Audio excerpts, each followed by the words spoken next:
Yes. Okay, we are gonna, so because we're gonna have everyone needs to, feel free to talk. I don't want to stop you. I've never stopped you from talking, but because we are, on a live stream, I see. Look at you. we are going to See start. Judy? Yes, She must yes. be on Zoom. She is on Zoom, but there's a live stream as well. We're in a lot of So we are platforms. now. It's very exciting. We are in a whole load of platforms. So Ron, should I get started or not yet? Yeah, you can get started. Okay, so, good afternoon. Welcome to those. So we're in, I was just explaining to Marcia, for those, I don't know if anyone's watching on any other platform, I'm Rabbi Jessica Sabbatical at Temple Bethel Boca Raton. And we started last month, and we're going to continue in this hybrid format. So what does hybrid mean in a post-COVID world is, or is there still COVID, but a COVID world is, you can always come to lunch and learn if you are in South Florida, Boca Raton, in person at Temple Bethel. And you can watch in a more engaged way, like those people who are on Zoom with us, where they were able to interact with them. You can watch, it just came up on my YouTube. You can watch and nobody knows you're watching on YouTube and on our live stream. So what's nice about hybrid is you can kind of pick the way you want to act. You're all in and you want to engage and you're in South Florida, come in the room. If you're in, Florida or anywhere else in the world, but want to interact more and be a part of the discussion and see what I put in the chat, then you can come on Zoom. And if you don't want to talk to anyone or look at anyone, you just go on YouTube or our live stream and watch. And this is all, you can go in your pajamas, exactly. This is, although I wish there were clothing that looked like pajamas because it'd be very comfortable. The elastic waist. This is all made possible because of our communications team, and representing that today is Ron Calver, who gives 110% of himself to make sure that all our output is fabulous. So this is the last of 4 weeks. I've been blessed to talk about sabbatical. So we're going to change gears this week and focus on the topic of Holocaust. The first week I kind of gave an overview of what I did on sabbatical and why I chose these topics. The second and third week, I looked at the lives of Anwar, Sadat, and Yitzhak, Rabin. And what has been really not surprising, I guess, though somewhat, but nice, is this is kind of evergreen. I find myself, it's affected my thinking and thinking of things down the line, like Yitzhak, the anniversary of Yitzhak Rabin's assassination coming up in November and things like that. So, yes. Did you go alone, or was there a group from the temple? No, just me alone. Because if I did sabbatical with a group from the temple, I would not get to study. So I was me alone. The second week of my sabbatical, I did a week at the Holocaust Museum, and it's a very ugly diamond, but the diamond of the Holocaust, it's odd to use a metaphor of a diamond, but there are facets of the Holocaust that we all know about. What I'm going to try and do today, and which happened to me, is kind of broaden your knowledge and understand there are resources at your fingertips, and kind of talk about what I learned and saw, and encourage you to delve into it, because part of the miracle of being alive in 2023 is how much is at our hands and how much new information is out. And you will see even some of the information that we get just came out last year. So any questions before I continue? Okay, fabulous. Welcome. Thanks to those who are here on Zoom. So the first thing I want to do is beg you to do something. The biggest lesson I learned, the hugest lesson I learned, is that all of this information is accessible at your fingertips. That you don't need, that first of all, there's tons and tons and tons of material. It would be impossible to get through anything, but I'm going to put this in the chat, and I encourage you, when you get home or when you're in your laptop, or you can do this kind of stuff on your phone, is to become, you're all educators now. I deem you all educators. And you can access a lot of stuff online, but Yad Vashem, the Washington Holocaust Museum, USC, all share information, which is an amazing thing, because if you think of the Jewish world and the world at large, we're often very siloed. What is incredible is all these organizations share their material. So I have on the screen, this is Eyewitness USC Show Up Foundation. I highly, highly, highly encourage you to just subscribe. And if you, how do you subscribe? You just sign in and you say, you're going to say, register here. And you're all educators. I now deem you all, that's actually my friend Ivy. You're all educators now. Is that, at least, is that showing up the screen, educator registration? Fabulous. So I'm gonna register Elisa as an educator. She's gonna be so excited. And then, because she loves learning. And then, because part of this is putting things in your own hands. Oh, Listz. Elisa, am I right? Am I spelling it right? You're muted. It's Lizt. Okay, Lizts. That's it. No, Okay. no S. Oh, Lizt. Yes. Okay, and then Elizt. Now you can. She's another part of our fabulous communications team. She's here as a learner today. I'm just going to give her the password TBE123, and she can change it if she wants. TBE123. She's in the United States, and this is really important. This is probably the most important thing that I'm doing, because this is, if everything I've taught you stops here, then my sabbatical's been in vain. And the biggest part of my sabbatical is encouraging the congregants to pursue their own knowledge, to do what they love and pursue what they love. And what the shocking thing is that state is Florida. Let's get up here, Florida, is how much is out there and how much that is at your fingertips. And I really, like, I am begging you, we're just gonna do TBE Boca. It's the Shoah Foundation. Yep, Shoah Foundation or Eyewitness Jewish role. We're just gonna say other, okay? And we're gonna say other. See, and it doesn't ask you any questions. It doesn't check if you're Jewish or anything. Great. We're going to say all, because I think you have to fill in something. Subject area. We're just going to say character education. How did you hear about Eyewitness? A colleague or friend. We are both. Elisa, right? I'm a colleague and a friend. Submit. And now, hopefully my password was long enough. The password. I got so excited. All right, we're going to do TBE123. Hold on, capital T, TBE123. Will this be in the Chronicle too? No, this will not be in the Chronicle. Oh, and we're gonna add an exclamation point, Elisa, so you have TBE, is that 7, TBE123? 7, submit. So it's. And now Elisa, I'm not gonna save it, but she's gonna save it, is now a registered educator. I encourage all of you, whatever platform you're watching this on, do this. If you just Google USC Shoah Foundation or Eyewitness, because then the amazing things that are at your disposal, so you can watch, and this just tickles me because I knew him and loved him tremendously. So one of the things they have out there, and that's probably the most important thing that I learned is the resources that are out there.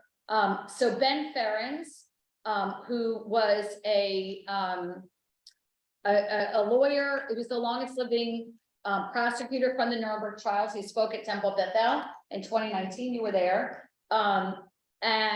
He died this spring. But this is what is so remarkable about the resources that are out there, is that the creativity. Because if you think about, like, they're concerned with us, but who are they most concerned with that learns about the Holocaust? Children, right? The people that will not be around the future. So tell me if this works, those who are watching online. So Ben Ferens, so we're going to have a conversation with the late Ben Ferens. So hello, let's have a chat. So I'm going to, and that he's so, I mean, this is, so I said, I'm going to say, what was your role at Nuremberg, Ben? Now he has passed away. I'm going to ask him and he's going to talk. I had been concerned with criminal law since I was a child. And so I I don't was know, not intimidated by the prospect of facing mass murderers in my first case, because I had such an easy case, relatively. I never had any hesitation. I knew I was right. I knew I had the evidence. I knew I had the defendants who were responsible for it. I was an honor graduate of the best law school in the world. They had given me a full scholarship based on my exam on criminal law. I'm not going to be nonplussed by a bunch of mass murderers sitting in front of me. I only got really mad at them when this SOB says he hears it here for the first time. Boy, I was tempted to jump over the thing and put a bayonet in one ear and clean them out till the other ear. Well, the God, I've got his reports of how many thousands of people he killed. Well, I hear it for the first time. What the hell did he think he was doing? But otherwise, it was very calm and I would say, matter of fact. The tone was very calm throughout the trial. No language, no shouting, nothing. Just straight. This is the evidence. What have you got to say? Let them talk. Okay, so can you imagine? So Barbara, you have to enter in what grade you teach, even if you say none. Any blank box, fill in. My birthday is August 17th. The greatest birthday present to me would be for everyone to register to USC, show a foundation or eyewitness, register, interact with it, because there is so much out there. I can never in a million years cover everything that's there, but you can. So, and you have to fill out every section. So imagine you're like 15 years old, you can interview. So a teacher can say to their students, interview Ben Ferens, and he's alive here. And you're able to talk. And I think what Marlene said, she was having problems hearing it, but I think if you were hearing it on your own computer, it'd be easier on your phone. And kids who have their phone, they can do this on their phone. So that's one of the most major things that I learned is the resources that were there. I'm starting with the positive, and then I'm going to go to the negative, because there's unfortunately some negative and sad that's out there. The second thing that I learned, and I'm hoping to bring the film about him, is, has anyone heard of Mickey Goldman? Yes. You're thinking of Mickey Marcus? Yeah. Yeah. Everyone I say, Mickey Marcus was an American soldier, cast a giant shadows, a fabulous movie. Frank Sinatra's in it, dropping seltzer powder. So he was a different guy. He helped with Israel with the War of Independence. But Mickey Goldman is the subject of a new, I don't know if it's like a documentary historical drama kind of thing. Gwyneth Paltrow's brother has a new movie, June 0. I'm hoping to bring it here, which is about Mickey Goldman. Who is Mickey Goldman? We're gonna watch a little bit about him. I never heard of Mickey Goldman before. This year he's become my new hero. So let me share with you a little bit about Mickey Goldman and the fact that there is a new documentary about him. This is not the documentary. Oh, actually, I'll show you a preview of the documentary. Let's go Hollywood first, right? Go big and then go home. We'll go Hollywood first, and then we'll go reality second. So this is the, what's the word? A trailer to the new documentary that hopefully will be at Temple Bethel near you. Ready? So there you go. Okay. זו דרך מחשבה מאוד מעניינת, נתן. רון, תקרא לנו את הסיכום שלך. הנאצים ועוזריהם ראו ביהודים גזע ולא דת. חילונים כמו דתיים נטבחו בנחישות שווה. יפה מאוד, רון. אייכמן יישם את הדוקטרינה הזאת באכזריות ובדייקנות. אבל המורה, היהודים לא גזע? מה אתה חושב? גזע או דת? שניהם? האם כל הנוצרים אירופאים? האם כל המוסלמים ערבים? לא. אז למה כל מי שהוא בן העם היהודי הוא יהודי? איפה סחבת את זה? נכון. דוד! סליחה, המורה.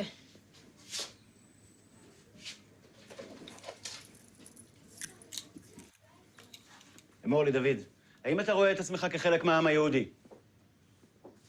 אתה מבין את השאלה? כן, אדוני. אז תענה עליה. אני חי פה, כן. האם אתה ישראלי? אני עכשיו? בוודאי. אז למה אתה מתנהג כאילו הדיון שלנו אודות אייכמן אינו נוגע לך? סליחה, אני מצטער, לא התכוונתי. בצדק. מפני שכל יהודי ישראלי רואה ברגע הזה נקודת ציון משמעותית בהיסטוריה של המדינה, חוץ ממך. שמתעקש להפריע לחבריך לכיתה ולהתנהג בחוסר כבוד. הכנת את המטלה שביקשתי?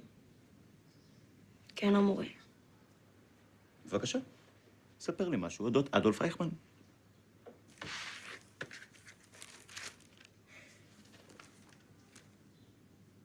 זה היה משפט עם הרבה ויכוח עליו. הוא שאל הרבה שאלות של מוסר.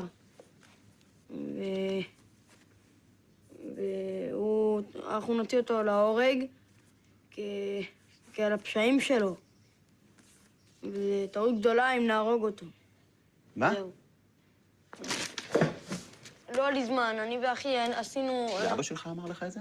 אבא שלי, מה קשור אבא שלי? מה? אז זה טעות להרוג נאצי? אתה יודע שאלוהים ציווה עלינו בתנ"ך, עין תחת עין. כן, אבל עין היא לא חיים של בן אדם.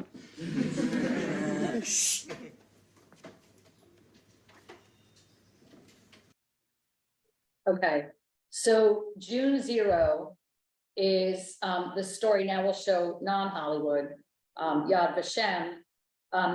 Mickey Goldman was a survivor of the Holocaust, had more lashes, beatings, he had more lashes than any other concentration camp inmate, and survived at 8 years old, and was allowed to flee.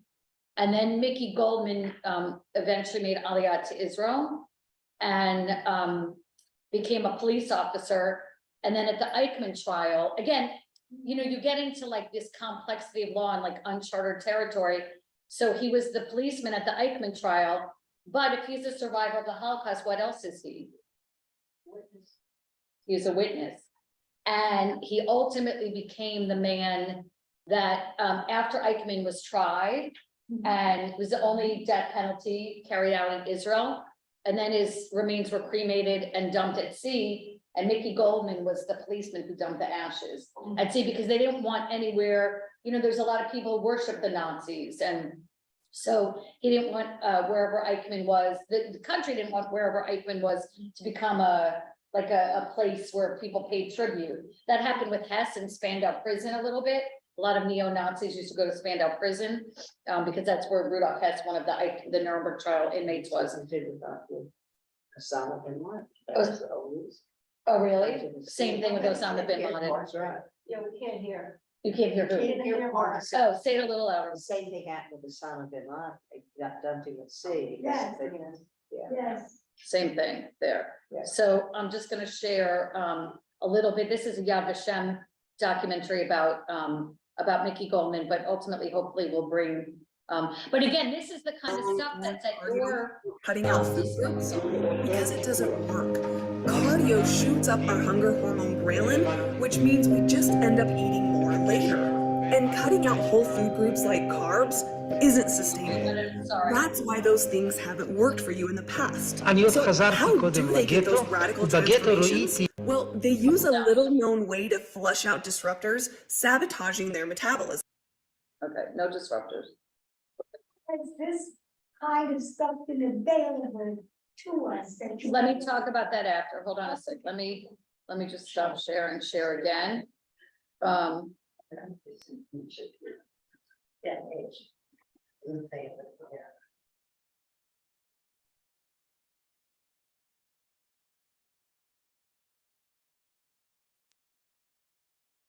אני עוד חזרתי קודם לגטו, ובגטו ראיתי איך ההוא השוונברגר נתן בפייג' 80 מכות לילד אחד. אתה רואה פה בבית המשפט את אותו הנער שקיבל 80 מכות? זה הקצין גולדמן על ידי. זהו הקצין שיושב על יד מר האוזנר. Więc normalnie po 50 ילד לא יכול היה להמשיך אחרי 50 מכות. אז אחרי 50 מכות באופן אישי היה הורג את הילד. 50 וזה החזיק מעמד אחרי 80 מכות, וציווה עליו גם לרוץ, והוא רץ, podarował mu życie. נתן לו את החיים. הוא הוצא להורג. חשבתי באותו רגע, אני מרגיש רגש של נקמה או לא? לא הרגשתי רגש של נקמה. אין נקמה. אני אמרתי לעצמי, אין נקמת אנוש על מה שהנאצים גרמו לעם היהודי. זו לא נחמה.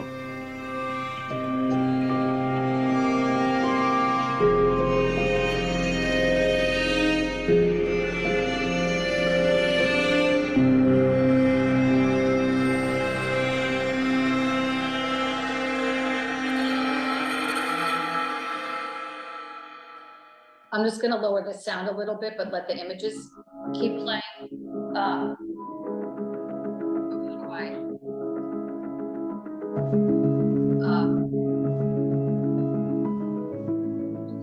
נולדתי ב-26 ביולי 1925.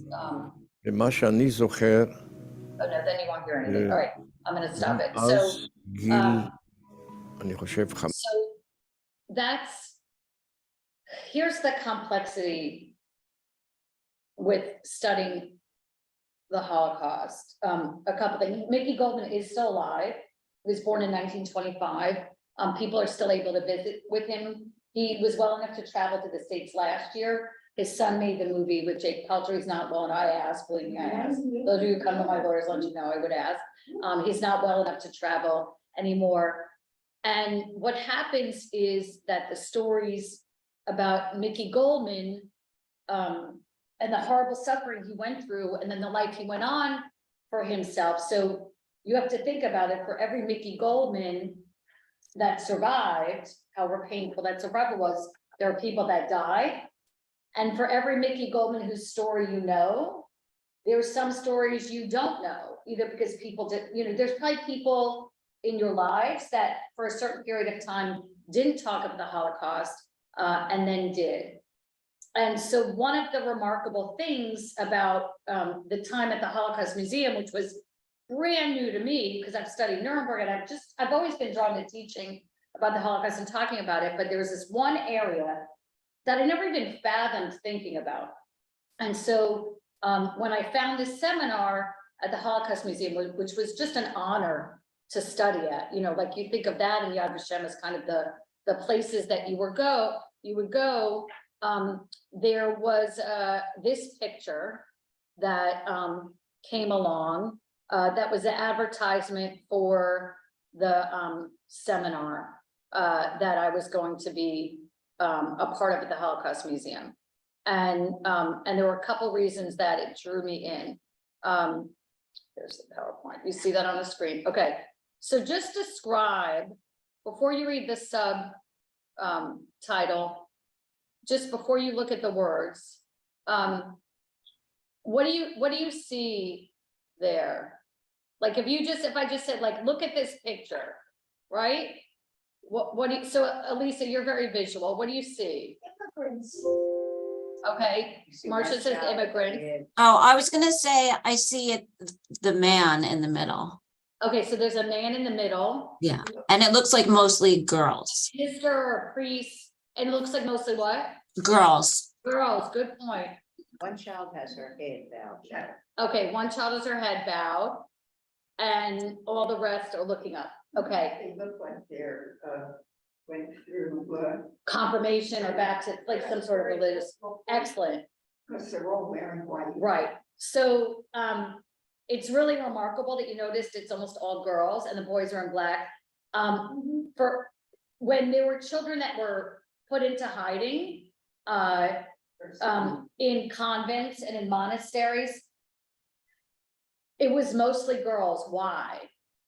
No, because the boys were circumcised. The boys were, it would be much harder to hide a Jewish boy than a Jewish girl, because Jewish boys were circumcised and Jewish girls were not. So there were many more girls that were saved. And I forget which girl, it might be the one with her head down, or the one on the other side to the right of the priest, is one of these girls is Jewish and everyone else is Christian. That's there. So what we're going to look at now, first, we're going to look at a little bit about what the Vatican, which this just came out last year or 2 years ago, which is so remarkable. The Vatican was very slow to release documents that referred to what they did during the Holocaust. Anyone know why? Yeah, because they were complicit. Right. So, and part of, back to Marcia's question a little bit, a while ago, why, was this always there or is it new? Think about it. Did you have a cell phone 25 years ago? And did you email, right? Well, email I think was early then. And were you, and even if you think about what you did on your cell phone 10 years ago versus what you do now, I didn't bank on my cell phone 10 years ago. Now I do. So Marcia's question is a great one, which is why your birthday present to me is going to register for USC Shoah Foundation or Eyewitness to get resources. Is what happened for a long time. Everyone was just gathering information. And then with the internet, it made it easier to put the information out there. And then everybody's the Shem had to survive. The Holocaust Museum is only, it's mid-90s, right? So that doesn't even exist as a study center, and then pooling resources. So a lot of these resources are also with the Iron Curtain and people being able to access information. We have a congregant who's a survivor, Frida Jeffy, who talks to people in Poland, gets information she couldn't get 15 years ago. You can get now. So my point is the world is always changing and the ability to access information is always changing. So we're learning together how to access this stuff that's there. These documents from the Vatican only came out recently. So let's just look at this. Hold on, which talks about the documents. And then the most painful thing is looking at the words of the Jewish children who went through these, went into these monasteries and what happened there. And that was the bulk of my study at Yad Vashem. But before we do that, I want to share this because this is brand new information. A series of recently opened Vatican archives are shedding new light on the relationship between Pope Pius XII and Adolf Hitler as he led Nazi Germany during World War II. Amna Nawaz looks at what we are learning and how it changes our thinking about the Vatican during that time. Judy, in 2020, the Vatican released millions of documents on Pope Pius XII that were previously hidden from public view. These include transcripts of negotiations between the Pope and Nazis. A new book published today takes a deeper look at these revelations. Historian David Kurtzer is the author of that book. It's called The Pope at War, The Secret History of Pius XII, Mussolini, and Hitler. And he joins me now. David Kurtzer, welcome to the NewsHour. Thank you for being here. So a lot of folks know previous versions of history around Pius XII went one of two ways, right? He was either called Hitler's Pope and an anti-Semite, or the story was that he did everything in his power to save as many Jewish people as he could during the war. After reviewing the documents, what's your understanding? Well, I think neither one is really accurate. They're both extremes. The fact is, Pius XII was afraid, certainly in the first years of the war, that the Nazis were going to win. And so he felt he had to plan for a Europe that was going to be under Nazi control with their pal Mussolini helping out. So his main concern in those earlier years, say 39 to 42, was to protect the church in a time when Europe could be under Nazi control. It wasn't that he loved the Nazis, much less Hitler, but this was his thinking. What does that mean when you say protect the church? For example, we mentioned these meetings that we now know happened between the Pope and a personal envoy of Hitler. What did we learn about those? What were those talks like? Well, probably the most shocking finding from these newly opened Vatican archives that just opened 2 years ago after 50 years of pressure and interest in being able to see what they contain is that within weeks of Pius XII being elected Pope, he's elected in early 1939, Hitler saw an opportunity and decided to send a personal envoy, who himself is a rather colorful character, the great-grandson of Queen Victoria of England, a Nazi prince who is married to the daughter of the King of Italy. And he would begin to shuttle back and forth between Hitler and the Pope over the next 2 years, engaged in secret negotiations. We didn't know about these until just now. David, when it comes down to what Pope Pius XII did or didn't do in terms of saving Jewish lives, you tell the story about one October night in 1943 in Rome. What happened then? Well, October 16th, 1943, the SS had lists of all the Jews in Rome and went door to door and tried to arrest all of Rome's Jews, thousands of them. They found about 1,260, arrested them, brought them to a military college just outside the walls of the Vatican, and held them there for 2 days. What we now learn from these recently opened archives is that the Vatican worked very hard to show that some of them had been baptized and therefore shouldn't be considered Jews from the point of view of the church, and therefore should not be shipped off to Auschwitz with the rest of them. And in fact, about 250 of those who were originally rounded up were freed before 2 days later they were put on a train, 1,007 of them, of whom I think about 16 would survive, and most, in fact, a week later on arrival at Auschwitz were immediately put to death. The Pope did send his Cardinal Secretary of State to meet with the German ambassador to the Holy See to say, do you really need to go through with this? Can't you do something about this? But the ambassador told the Cardinal Secretary of State, this has been ordered by the highest level, namely Hitler, and you really don't want me to protest on your behalf, do you? And the Cardinal Secretary of State basically said, no, I'm not insisting on any protest. David, I'm curious. I know previously the Vatican has come forward when previous allegations were made similar to this about Pope Pius XII. Have they responded in any way to your book or to the reporting that's in this book?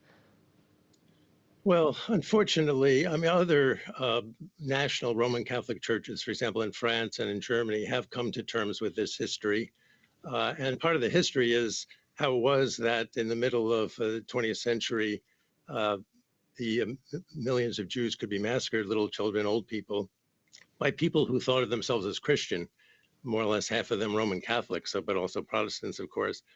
And in other countries, in Germany, in France, the clergy has come to terms or begun to come to terms with it, but the Vatican has not. The Vatican released a statement in, I think, 1998, we remember, in which they said their own demonization of the Jews had absolutely nothing to do with the Holocaust. So this is, I think my book is probably not entirely appreciated by many in the Vatican, although there are those in the Vatican when I work in the archives who kind of whispered to me they're happy that this is finally coming out.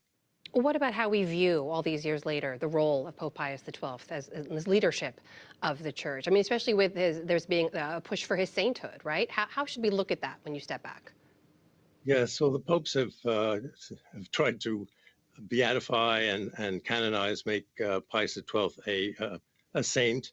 He's a hero of the right wing or the conservatives in the church, who see the church as having gone wrong after his death with the Second Vatican Council under his successor, John the 23rd. I wish that, first of all, I wish they'd read this book, but I'd also wish they'd be willing to consider this history anew. But I'm afraid for those really don't have an open mind, and it's unlikely that it will change their mind. So I think the drive to make a saint of Pius XII will continue. That is history. We'll stop there. Any react? So this is new information. This is just a couple of years old.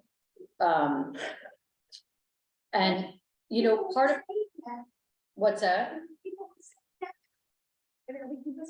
Yes, so, right. And people were saying a lot of things during the war, and here we are 85 years after the beginning of the war. And, you know, it's a lot, it's not like the Vatican said, we're going to open up these documents.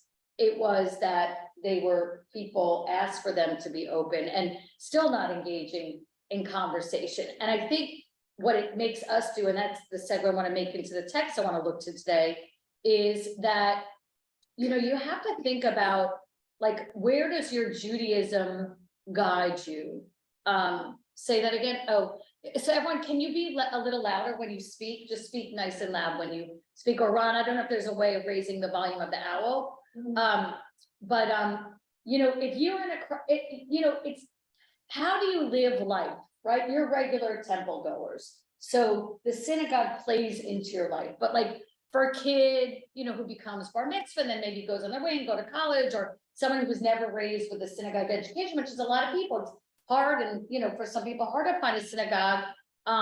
You know, how do you view the world? Do you have Jewish eyes through which you view the world, or no? And I think part of that depends on your upbringing and what your religious upbringing looked like. And on one side, think of all the Jews who really didn't identify as Jewish or very assimilated intermarriage in Europe, and yet Hitler went back to grandfathers in order to look at Jewish identity. So on the flip side, for the Christian world, there was not one way that a Christian viewed rescue, right?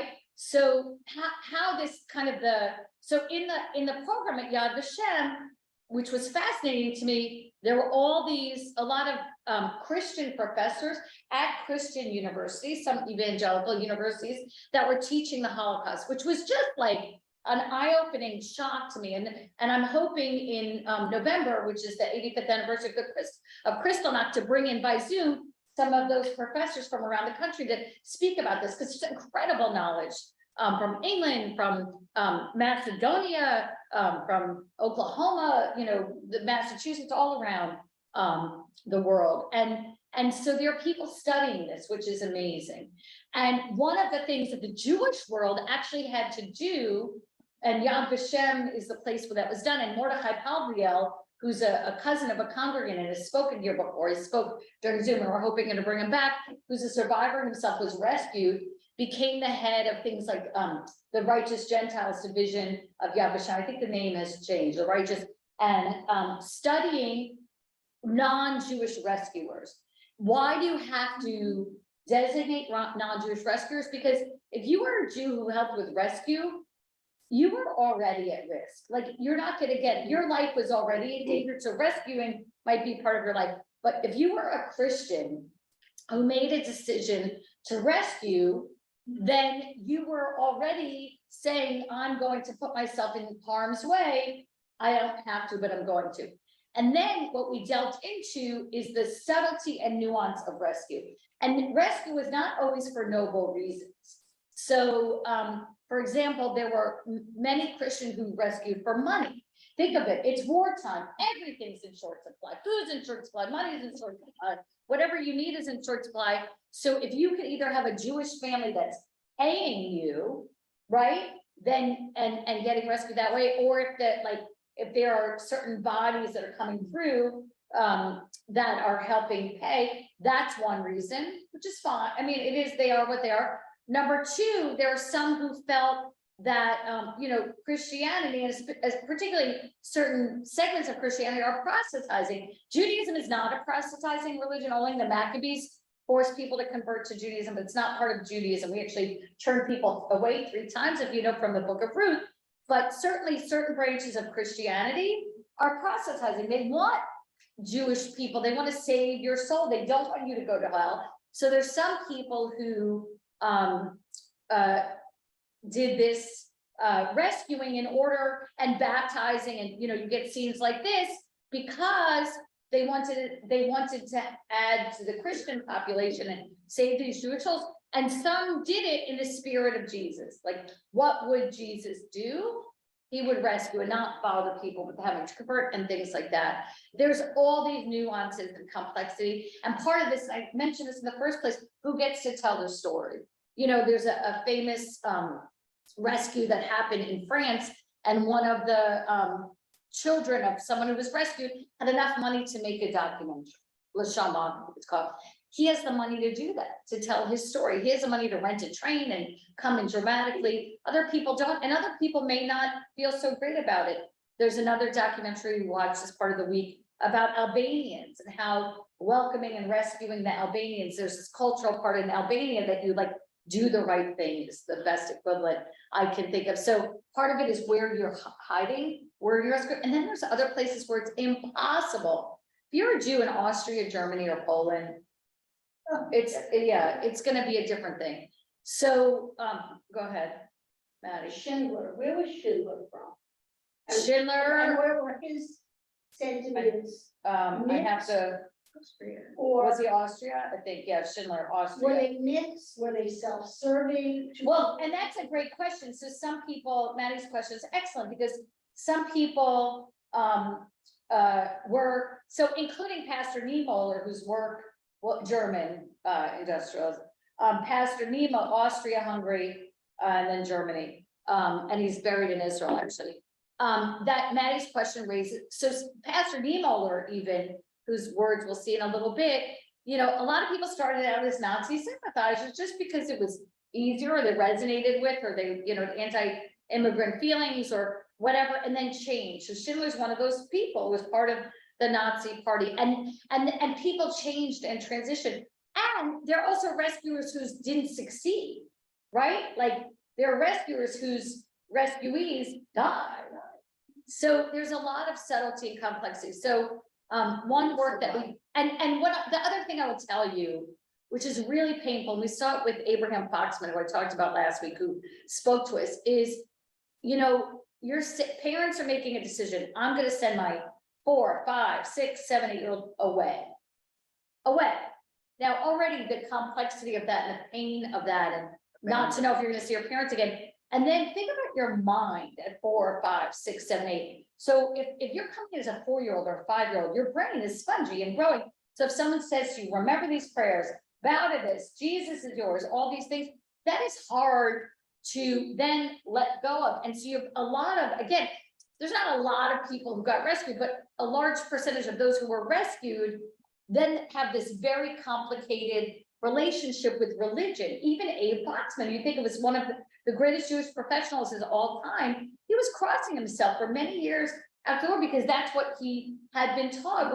So what you do to children and the complexity, you know, if you think of Primo Levi, survivor who ultimately committed suicide, and Elie Wiesel writes a lot about his childhood, just this pain that was there. So I want to look at Nachum Wagner, who kind of delves into this question of the rescue of Jewish children in Polish convents during the Holocaust. So Maddie, is that big enough that you can read? No. Okay, Barbara, can you read? No. You want me to make it, or what if I make it? Is that? Me, Barbara, or a different Barbara? Barbara, why don't you read online, Barbara? The rescue. The rescue of Jewish children in convents during the Holocaust is a subject that evokes intense emotions and sensitivities among both Jews and Christians, as it is intertwined with the controversial issue of the attitude of the church toward the Jews at that time. The Jewish collective consciousness associates the affair with the conversion of many of these children to Christianity, as if their rescuers effected their deliverance in order to stalk innocent souls and exploit their existential distress for missionary motives. Christians, in contrast, consider the very hint of such a suspicion as an expression of ingratitude on the part of people who do not respect the death-defying devotion and Christian conscience of those priests and nuns who risked their lives in order to save Jews. It is a complex issue that penetrates to the depths of the soul. So in other words, don't look a gift horse in the mouth. And so these are very odd spaces to enter into. And I think I mentioned when I was in the Holocaust Museum, the only day that I got really upset, was really hard, is when, so sometimes there would be babies born in these concentration camps and in the situations, and the midwives, in order to save the babies, would convert them, baptize them upon birth. And a lot of the Christian professors were concerned with whether it was like a baptism by force or not. Now in Judaism, even if you know people who've converted out of Judaism to other religion, you are still considered Jewish. You can come back to Judaism at every time. And so as a Jew, all those babies that were baptized, to me, are Jewish. Because as soon as they learn of their Jewish identity, or a family member who's Jewish comes to take them, again, the rare instance, what? They were raised as Christians. And the Christian, a lot of the Christian professors were concerned with whether these were baptism by force or not. I'm like, what does it matter? At the end of the day, they're Jewish, but they're like, well, what if a Christian uncle comes? Does the baby have to be rebaptized? And for me, it was always back to Jewish. So you can only go so far. And even that last line is very provocative. Don't look a gift rescue in the mouth. How dare we analyze the subtleties of these rescues? But the thing is, kids, I'm sure, were harmed. I'm sure they were abused, sexually abused. And Otherwise, it was not like it's not like rescue was beautiful and everything was safe. And so, it's like, it depends on who you ask, I think, and that's anything like in this situation. I think on Maddie. I also want to say that those formative years, breaking that bond with parents. Breaking the bond with parents. It's so traumatic. Yes. That children think that there's a reason they were pushed away and discarded. Yes. And rejected. Yes. So abandonment. They start off before anything happens with that horrible feeling of rejection and loss. Right. And separation, and also children, and I know this, from our conference in the community or child survivors also have a different, so if you're 20 and going through the Holocaust, you may have had a childhood, like a joyous childhood running through the German or Austrian countryside.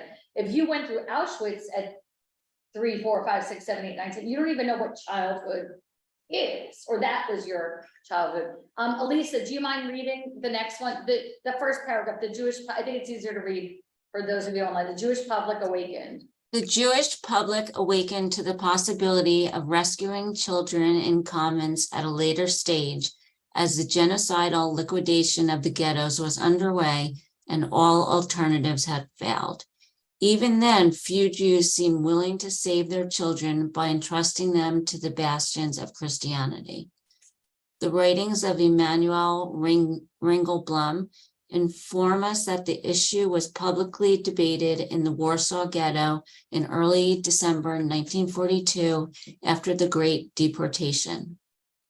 It was evidently Irina Sendler of Zagota, an organization established by Polish Catholics in the autumn of 1942 to assist Jews, who proposed that several hundred children aged 10 and over be saved by placement in convents at a charge of 8,000 zloty per year, remitted in advance.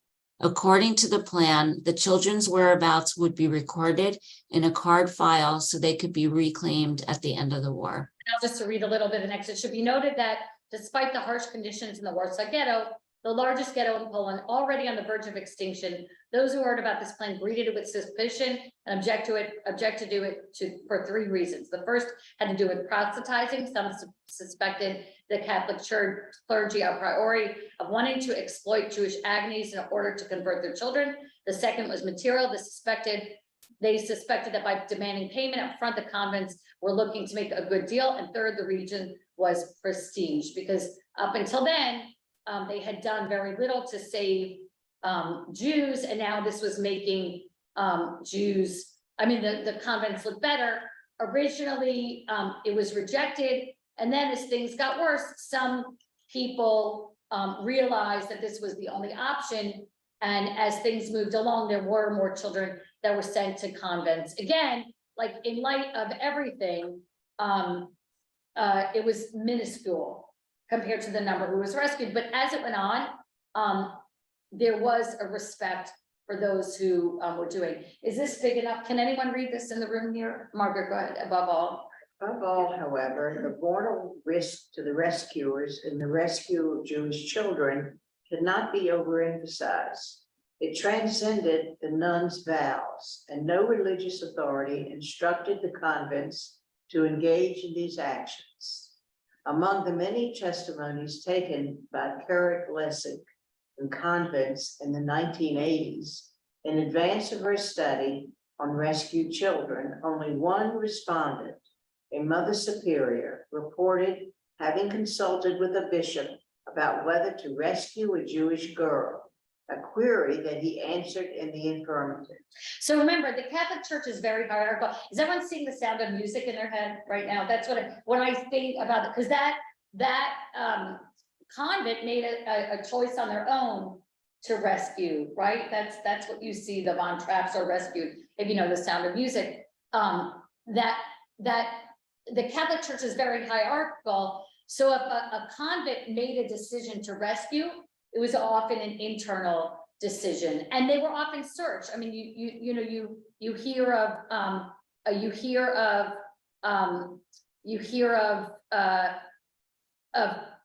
Nazi searches of these convents because they knew what was going on.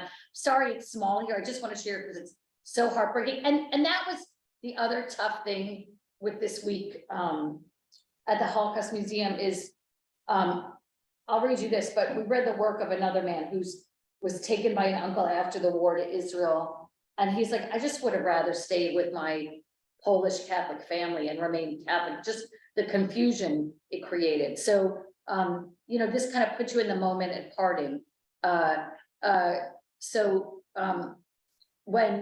When she was told she would have to move to a convent, one girl, Janina, was gripped with fear. She knew she would have to conceal her Jewish identity and assumed this would make it hard for her to form friendships. Afraid of the unknown, she attempted to imagine an optimistic picture of social life in a residence such as those in England or Russia, of which she had read. However, the Christian domestic who served loyally in her parents' home destroyed the imaginary world with one stroke. So this is her preparing to go into the convent.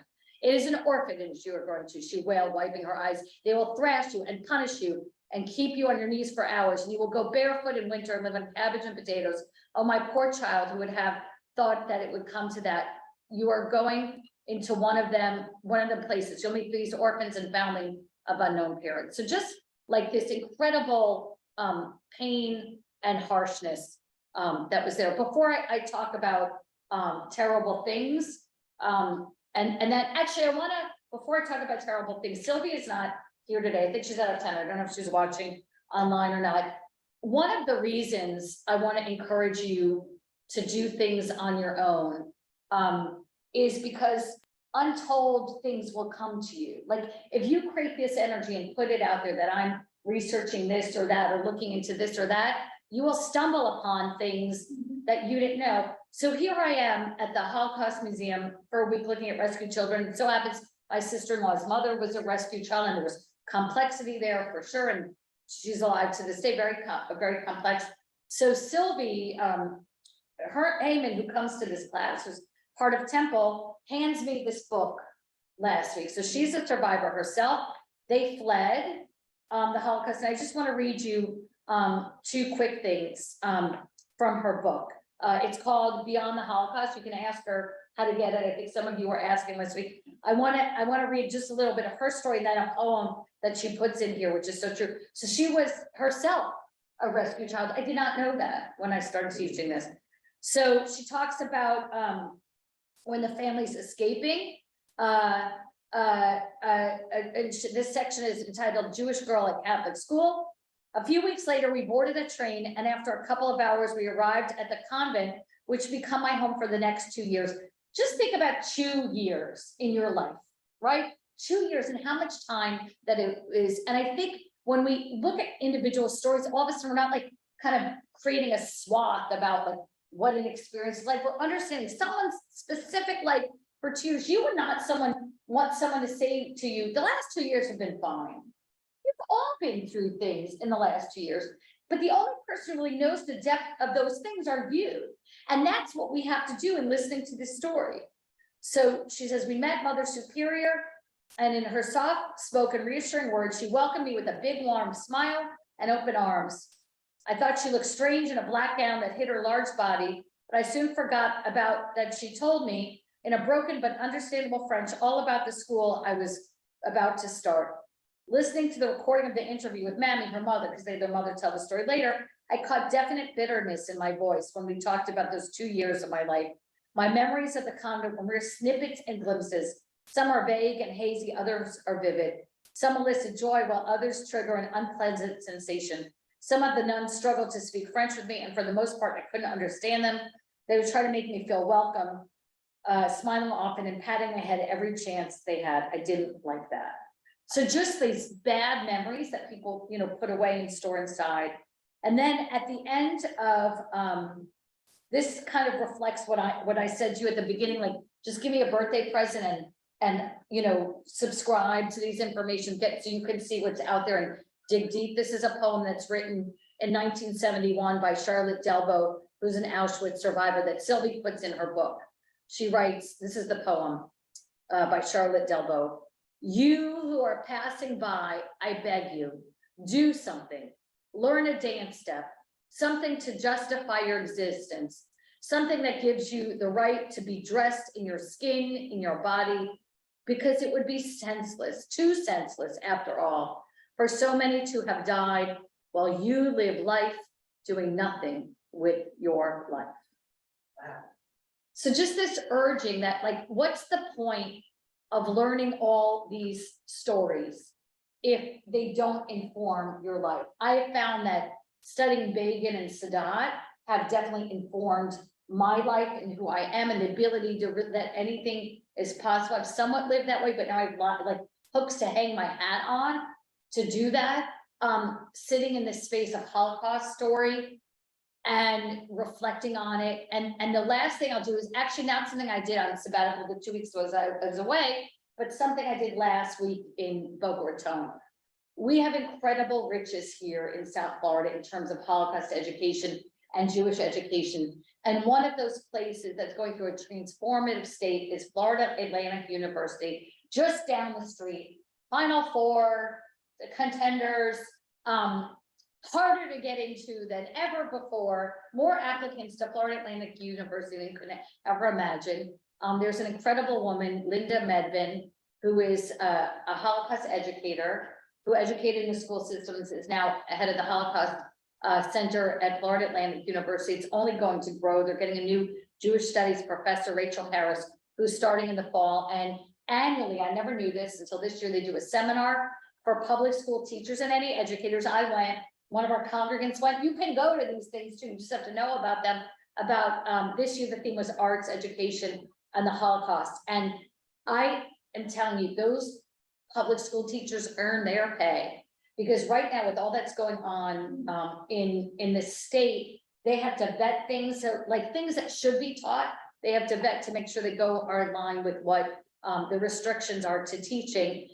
But I want you to know that the next generation is learning about the Holocaust in creative, incredible ways. Like you saw at Ben Farron's, where you can interact with survivors, and in other ways. So I'll just share you. There's an opera, Wunderbar, that was performed in the camps that at Theresienstadt, you know, Wunderbar.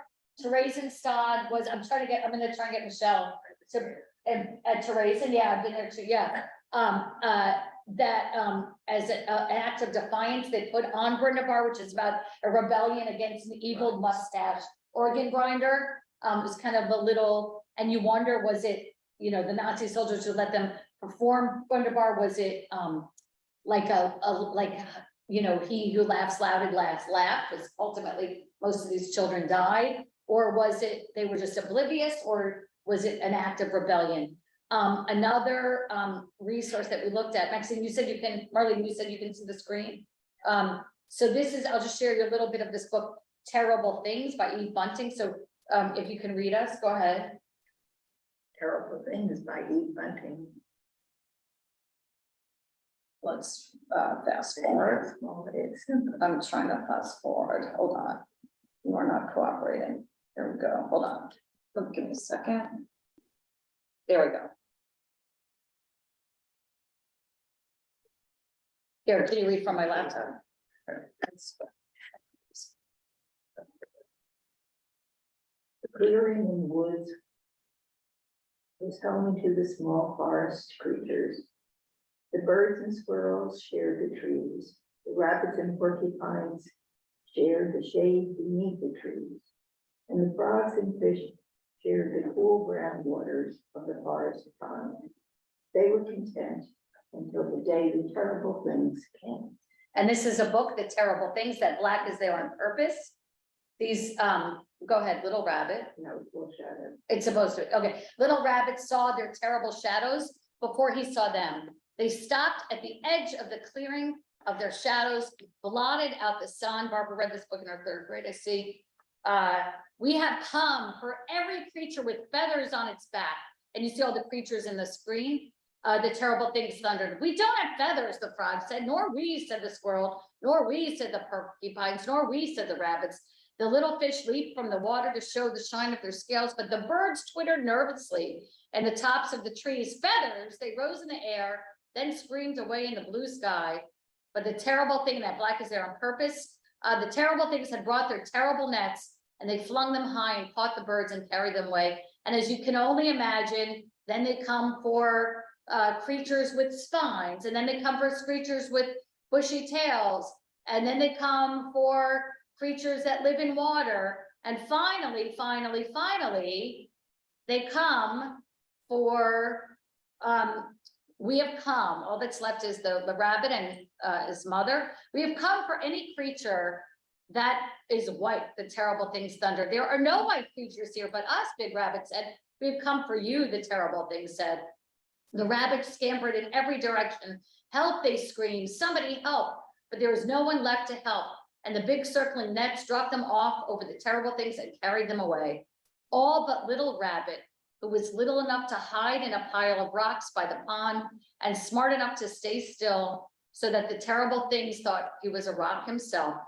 When they had all gone, little Rabbit crept in the middle of the empty clearing. I should have tried to help the other rabbits, he thought. If only we creatures had stuck together, it could have been different. Sadly, little Rabbit left. He'd go tell other forest creatures about the terrible things. He hoped someone would listen. And I think Barbara said in the chat, she used this with 3rd and 4th graders. That's part of the discussion out there. How do you couch Holocaust education? And you know, a book like this you can share with a 3rd or 4th grader. And then, of course, this famous quote that the book is based on will be familiar to you. And we'll end with this. Are you able to read? Can you read? Is that big enough that you can read? Are you able to read that? Is that big enough first? I can see it too. Okay, Elisa, will you read first? They came. Unmute.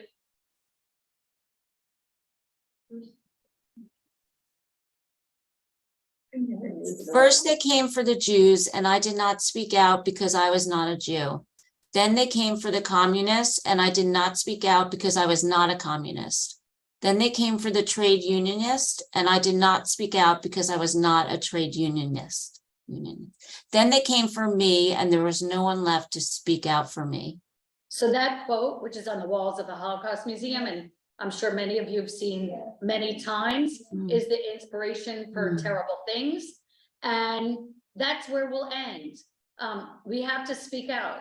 We have to talk about these things. And the biggest thing I learned is that everything is at our fingertips. And I just want to share again, my birthday present, you have till August 17th, is just register. Because you can access this material and read it. There's incredible videos. Google, learn about things, take advantage of what's going on down the street here at Temple, because that's really the biggest message of our sabbatical. My sabbatical is it's our sabbatical. That the world, we are so lucky. I don't have to fly to Poland or Egypt or Israel to learn about this stuff. It's really all there. But the greatest thing is for you to figure out whatever moves you. It doesn't have to be Holocaust, Israel, embroidery, dance, you know, whatever, it's all out there, and we just need to take advantage of it. And it makes us better congregants, it makes us better citizens of the world, and it makes the world better if we care about one another's stories, and also use an opportunity to tell your own story, as Sylvie did with her incredible. So Sylvie, if you're watching, thank you for this gift and for letting me share it. I want to thank everyone who joined us online on Zoom. I'm going to thank our awesome Ron Calver, our incredible producer. We're going to end the Zoom, and I see there's some hands up there. I'm just going to take those questions, but on Zoom and online, we'll say thank you and goodbye to everyone. Thank you for the opportunity.